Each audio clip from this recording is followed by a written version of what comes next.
Welcome back to Cheche, the program where opinion counts. Today's guests are National Assembly Majority Leader and Garissa Town MP Aden Duale, along with Manson Nyamweya. He's the South Mugirango MP and he belongs to ODM and CORD. And our debate continued during the break, and let's share that with some of our viewers, because there's a concern expressed, and you expressed it, Mr. Nyamweya, before the break, that given the climate around the elections, given the lack of trust in the judiciary, that we might be setting ourselves up for another, very tense election. That was your point. Yes. Mr. Duale, you were saying the same thing, something similar, which is that you were pointing out the ethnic balkanization and saying that the atmosphere leading up to 2017 is very similar to the atmosphere leading up to the 2007 election. Share your concerns with our viewers. Our concerns are these. We are approaching the 2017 general election, and the nature of the Kenyan political configuration is ethnically inclined, from the political parties to its leadership, because most of our political parties have ethnic orientation. Now, what's happening is that the political class, which I belong, are now beating the ethnic drums. They are not giving time to the election body, the referee, to prepare the field, to prepare the lines, to make sure that the stadium is light properly, that the seats are okay, there's more security. So we are already sounding alarming statement that the match will not be fair, there will be match fixing, that there will be more fans from one group to the other that will come to the stadium. So I think that, in my opinion, is exactly what happened in 2007, 2008. I was in ODM by then. And I think, and this is not peculiar to only one group, I think all of us as the players in the 2017 general election, we need to sit down with the referee, with the electoral body, and say, this is our requirement. Jubilee, this is our requirement. This is our reducible minimum. CORD, this is our reducible minimum. Then the electoral body can say, fine, the following we can do it. The following we cannot do it, it's not provided for in the constitution or our mandate. So I think we should have more talking, we should have less, I think, beating of ethnic drums. I think the challenge we're having is that the executive needs to reduce the tension in the country on the backness of the country. This starts from the appointment of jobs. Who is the MD, who is the PS, who is the CS. If you look all that line, right, it also looks at resource allocation. So the executive is not doing to reduce, it's not being inclusive in the appointments. That's one problem. Another issue I want to say is this. We have a case, a very recent case, and I call it either reckless, whatever it is. Joe, the container in Mombasa has been shut down. And it is yes, all right. And when you look at it, the government may have good issues. I don't know. But I'll tell you one thing. The other day we were hosting a WTO meeting here. It is talking about tracking international trade systems. And today, any container living anywhere in the world, when it's transshipped, when it's in a ship, what it's carrying is known, all right? Before it reached the final destination, all right? So these issues, you see, when you look in the press, the story which is there today, you can see it. Those stories bring the country together, or they divide the country. There are actions that the government is doing that does not bring the country together.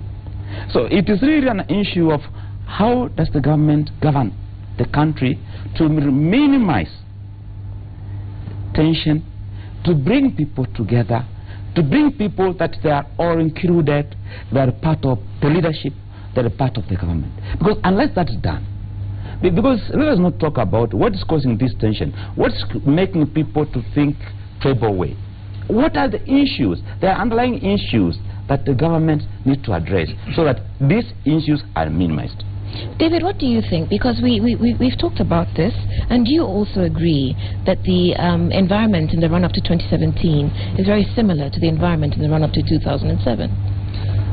It's getting very polarized, and I want to join Mheshimiwa Nyamweya there in putting responsibility where it lies. And I think it firmly lies with government to stabilize the political environment. There are certain things the government can do or lead that will bring down temperatures and bring amity, consensus and cohesion within the country. I don't want to go outside to the other things about appointments and the, regional issues that have dominated the past 2 years. But there are two things that we must really work on. One is stabilizing the judiciary. I mean, it's unfortunate that the judicial issues, corruption, scandals are now beginning to, manifest in the judiciary, where really our last hope should be. And so that and the succession of the Chief Justice needs to be managed quickly and fairly. And if there is any element of, that might discredit the judiciary, we need to figure and fix that out immediately before it's too late, and then give the judiciary opportunity to do its work. There is evidence, and that there could be interference, even by the executive, in the happenings in the judiciary.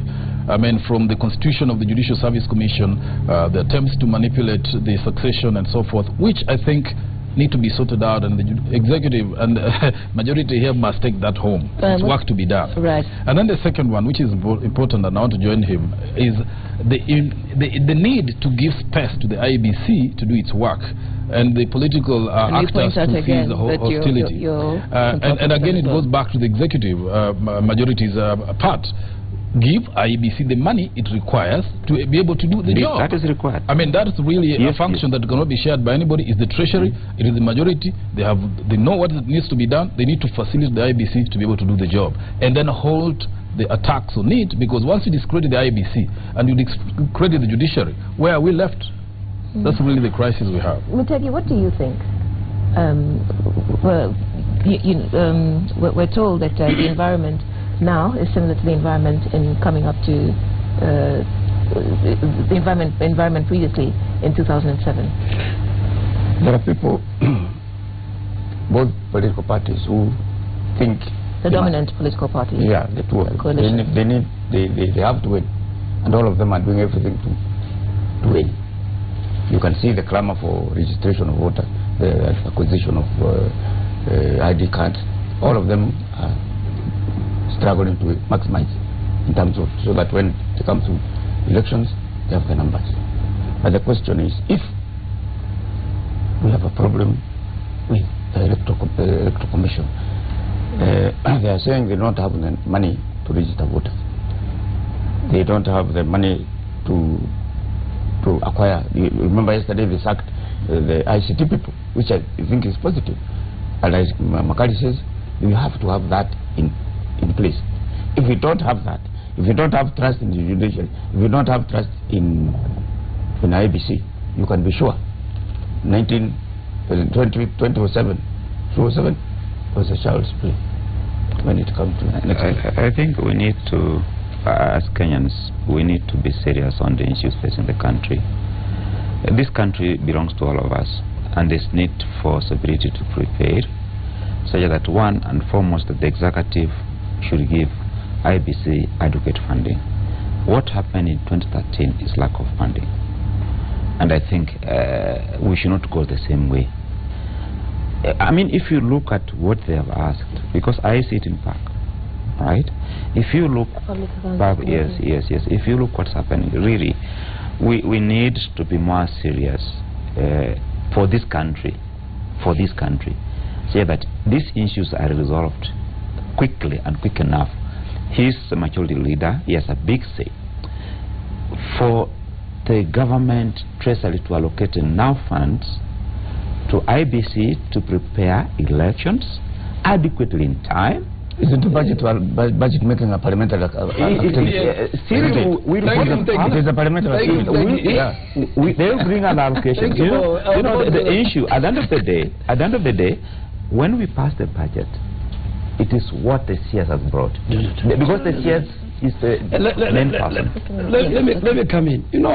I want to thank Mutegi.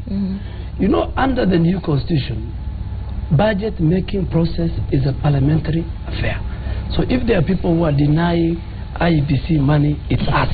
Yes. Let me first confess. Right. The Minister for Finance brings the budget. Parliament can even reallocate, can even reject, the power to reject the whole of his budget.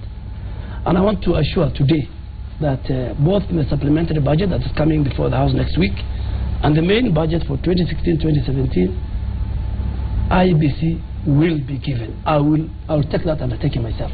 But let me come back to Udak. You know, it's good for leaders to be very honest. I mean, how many CFS have been closed the last 3 years?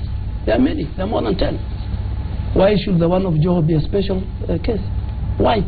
Why should the core leader stand up and say, what about the others which were closed 3 weeks ago, 4 weeks ago? And who said? And you know, there were containers with drugs that have come in this country for many years. When he says a container, from the time it's shipped, is known the content. And the point you're making is that this is not political. What I'm saying is, Kenya Revenue Authority Act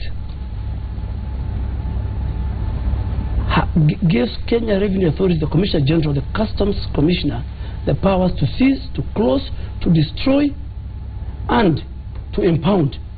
He even doesn't need the president to direct. That's true. That's true. So, that's true. So let us not politicize, unless court are telling us that is the CFS which was providing. It was closed, Mheshimiwa. No. Then why was it opened again? No, let me finish. It was opened. What was no. What the Commissioner General said, as we do our investigations, the importers who their cargo are there and they have no problem can pick their cargo. But he says we are continuing.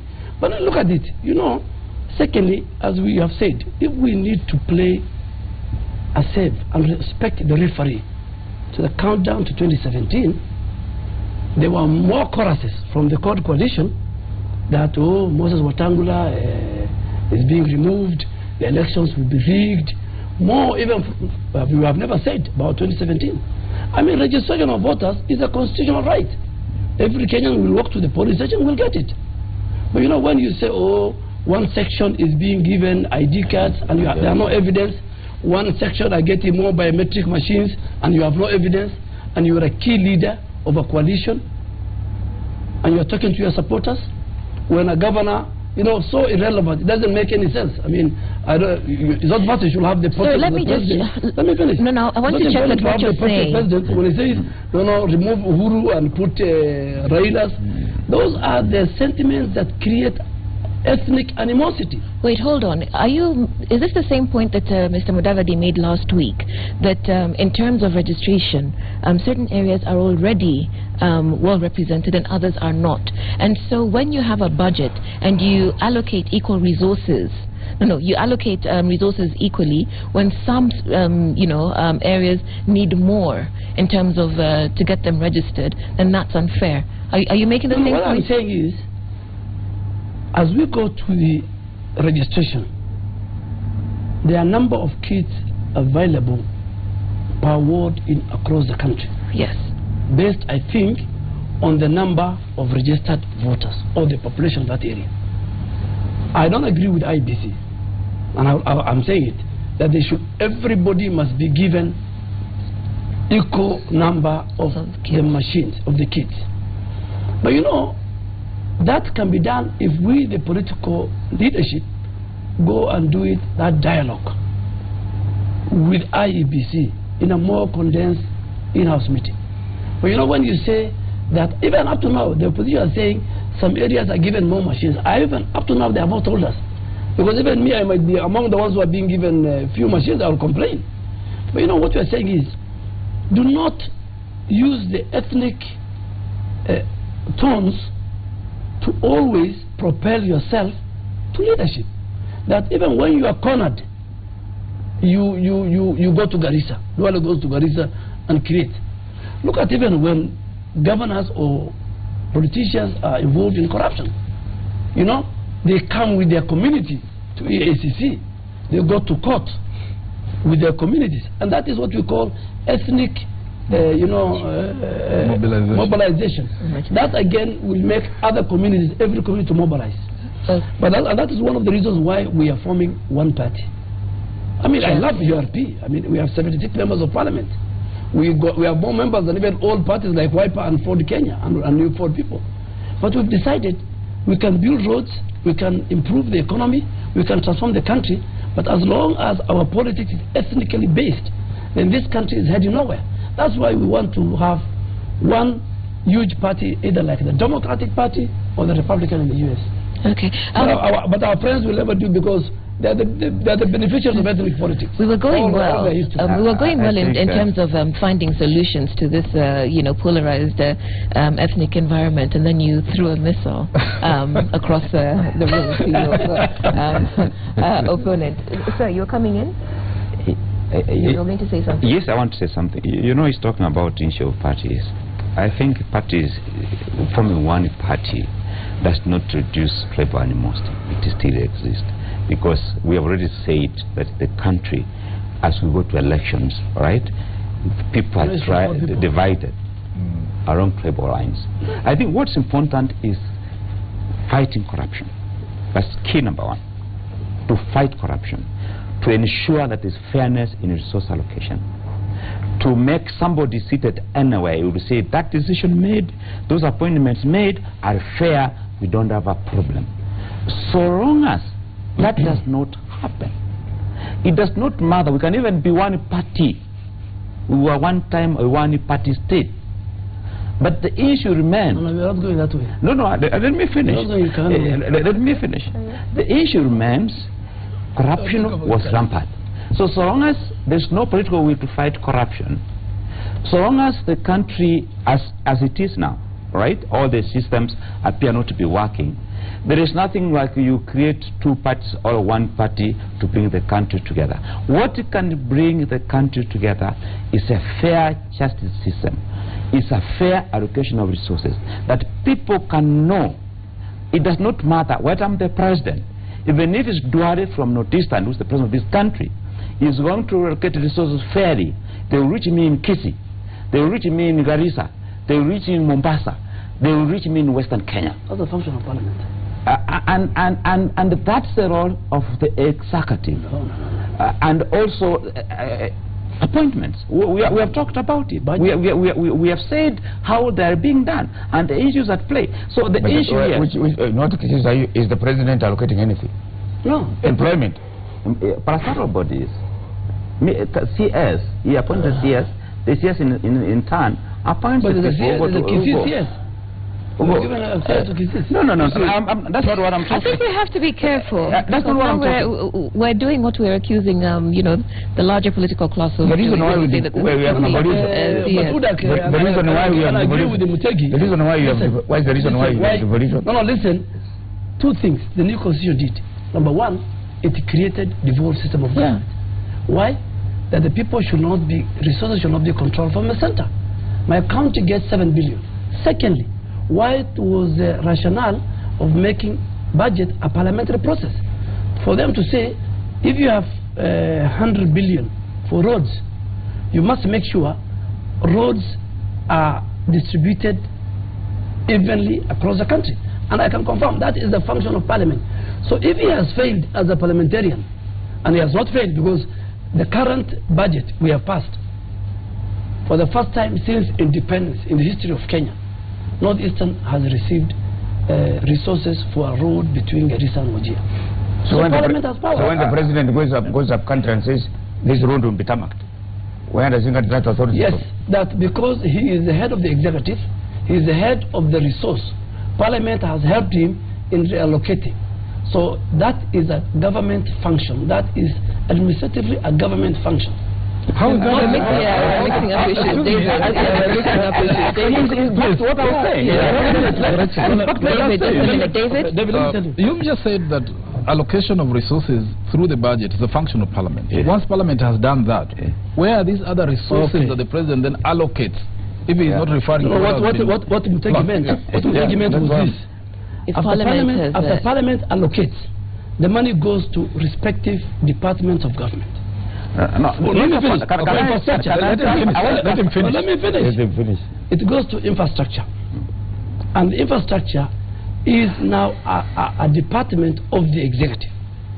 And when they allocate and they make sure the process of procurement is taken care, according to the statutes, then either the minister or his boss is invited in the launch of that project.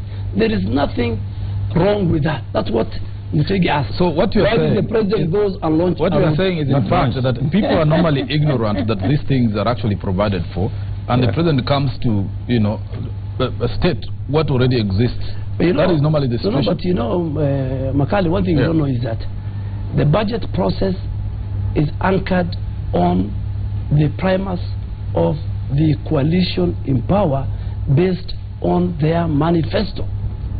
Are you getting me? So the Minister for National Treasury will look at the budget, and it is in Article 270 to 227 that he must follow the following parameters in making sure how he presents the budget to Parliament. That budget is based on the manifesto of the coalition in power. Yes, yes. But they must do it through equity. Yes. So once the Parliament agrees with the minister in the number of roads to be built, then, and the money is a pass through the appropriation bill, then that money becomes a function of the executive. And once it becomes a function of the executive, who is the head of the executive? It's not the leader of the opposition. It's the president. There is a public... No, because there is a law... Just a minute, Mutegi. There is a law... Duale. There is an act of parliament called Public Officers Ethics Act, like that, which does not allow public people to do around this and that. Have we left the budget? It's the same. We're still talking about the... It's the same. Yeah. You have been going around doing harambes all over the place in helicopters, and there have been suggestions from your enemies here that is corruption money. You know, then you have to say you are very generous, you people. Where are you getting this money from? You know, number one, hire helicopters and give millions. Number one, before we formed the government, before we were in government, when we were forming our respective parties, we were flying in choppers. We were doing harambes. If you look at the history of some of us. 2, giving is in the heart, it's not in the pocket. I think... Let me finish. We have had that answer before. Yes, and it depends. It depends from which community of the or which section of the country you come from. Whether I'm in government, whether I'm the leader of majority, whether I'm a businessman, whether I'm a small guy, it is my business as a Muslim to participate in charity, in harambes, in building of mosques and madrasas. I want to assist the community now and to increase my bonker points in the hereafter. During the Pakistan, those harambes were not. So let me tell you, and you know the only people who don't give money during the day like we do, they give at night, and they give through witchcraft. So the choice is those who give during the day like us, we believe in God. Those who don't give during the day, like our competitors, they believe in witchcraft. No.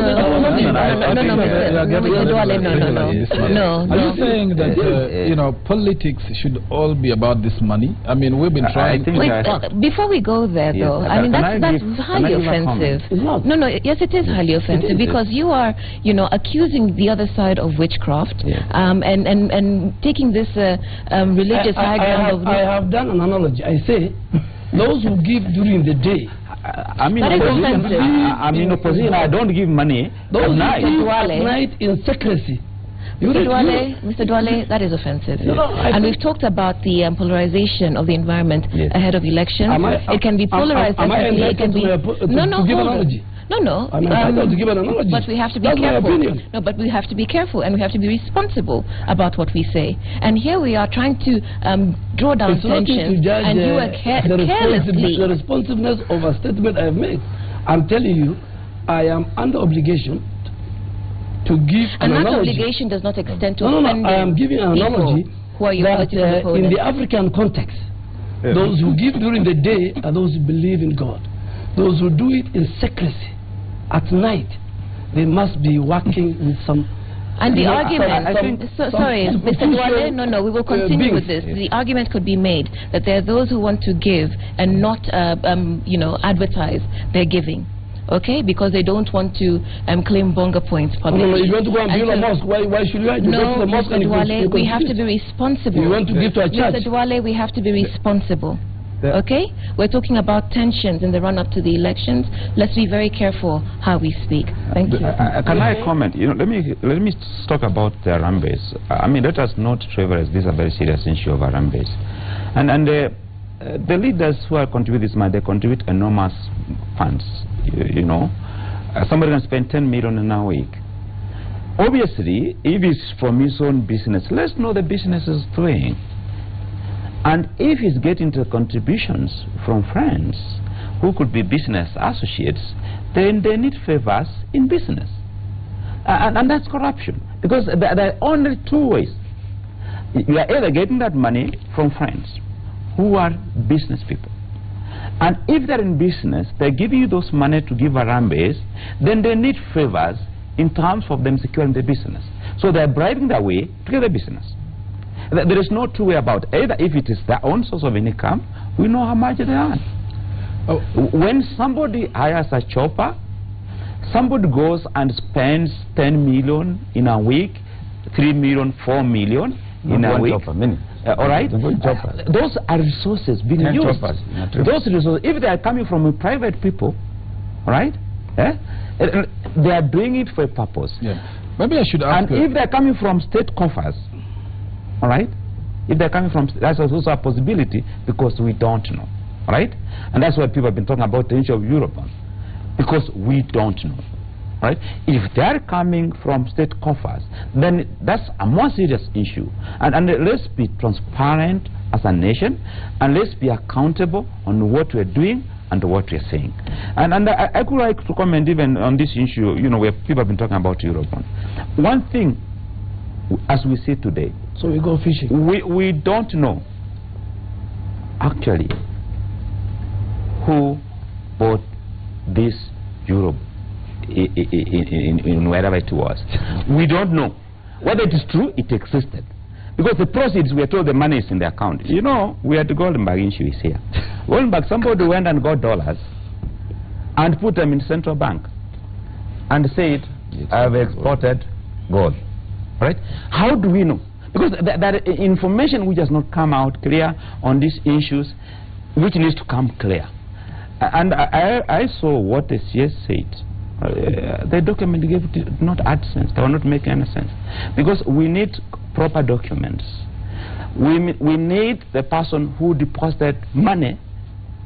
We need to be told who are the people who invested in the Eurobond in this country. We need to be given the identity. We need to be told how much they deposited. Then they transferred that money from account A to JB Morgan. Right? What's the evidence? I think that has been done. Yes. I think that has been done. Yeah. And the Treasury, put out a statement. And the central bank. The central bank, what they've done, I've seen what they've done. They have not given very basic information. He's a member of the Public Accounts Committee. No, the information I'm not given. Let me finish. I'm on the floor. Mr. Duale. I'm on the floor. Mr. Duale, thank you. What they're telling us is how these are the proceeds we have. They're not telling us the source of the proceeds. They're not given that. Eurobond floated. It was floated. How do we know? How do we know? How do you believe it? What you need to ask where the money went. Yes. Which project was it? Absolutely. That's a big question. You're asking where did the Eurobond proceed came from? It came from investors. Where is the evidence of those investors? David. Anyway, I think I'm told that we need to take a break. I mean, it's not within my... Okay. I'm told we need to take a break. This is Cheche. We're live on Citizen TV. We'll be back shortly.